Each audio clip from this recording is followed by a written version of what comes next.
ప్రియమైన తెలంగాణ ప్రజలందరికీ వందనాలు. గౌరవనీయులైన పవన్ అన్న గారు, మీరు ఒక నటుడుగా, గద్దరన్న అభిమానిగా తెలంగాణ ప్రజలు ఎప్పుడు మిమ్మల్ని గౌరవిస్తానే ఉంటారు. కానీ తెలంగాణ ఆవిర్భావ దినోత్సవం రోజు మీరు మాట్లాడిన మాటలు ఒక తెలంగాణ ఆడబిడ్డగా నేను ఖచ్చితంగా ఖండిస్తున్నాను.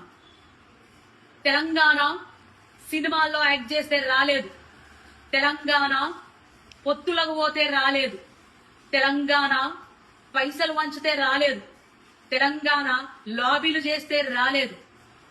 తెలంగాణ పోరాటం ఓ సాయుధ పోరాటం. తమ రక్తం చిందించిన గడ్డగా నిలబడ్డ తెలంగాణ బిడ్డల త్యాగాల పోరాటం. తెలంగాణ ఒక ఆత్మగౌరవ పోరాటం. ఎవరిని ఒక బాధ పెట్టకుండా, ఎవరిని హింసించకుండా తమను తాము ఆహుతి చేసుకున్న శ్రీకాంత్ చారియే సాక్ష్యం. తెలంగాణ పోరాటం ఒక సాంస్కృతిక యుద్ధం. పాటలతోని, మాటలతోని ప్రజల్లోకెళ్లి, గడప గడపకెళ్లి ప్రజల్ని చైతన్యవంతం చేసిన పోరాట గాథలున్న చరిత్ర ఈ తెలంగాణ గడ్డ.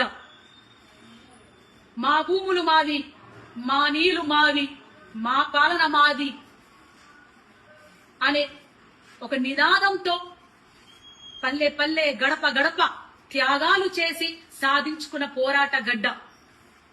తొలి దశ తెలంగాణ పోరాటంలో 2000 పైన అమరులయ్యారు. అది ఆన్ రికార్డ్. కానీ ఎంతో మంది అడవిలో అన్నలు తెలంగాణ కోసం సపోర్ట్ చేస్తూ వాళ్ళని ఎన్కౌంటర్ చేయించబడ్డారు. అట్లాగే మలి దశ తెలంగాణ ఉద్యమంలో ఎంతో మంది విద్యార్థులు, 1200 మంది విద్యార్థులు అమరులయ్యారు. జేఏసీ ఆధ్వర్యంలో ఎంతో మంది గవర్నమెంట్ ఉద్యోగాలు తీసేశారు. ఎంతో మంది ఆడబిడ్డలు, తల్లులు తమ కొడుకులని, తమ బిడ్డలని నడవండ్రా బిడ్డ, మన తెలంగాణ మనది, మీరు ముందుకెళ్ళండి, పోరాటంలో భాగంగా మేం కుటుంబాలను చూసుకుంటాం అని వీరగాథలు నడిచిన తెలంగాణ మనది. ఎస్, మీరన్నట్టే ఈ తెలంగాణ గడ్డ మా అయ్యల జాగీరే. మీరన్నట్టే నిన్న తెలంగాణ గడ్డ మా అయ్యల జాగీరు, ఈ రోజు మా జాగీరు, రేపు మా భావితరాల బిడ్డలు తెలంగాణ వారసులు. ఇది మా గడ్డనే, మా తెలంగాణ గడ్డనే, మా త్యాగాల గడ్డనే అని తెలియజేసుకుంటూ జై తెలంగాణ, జోహర్ తెలంగాణ అమరవీరులకు.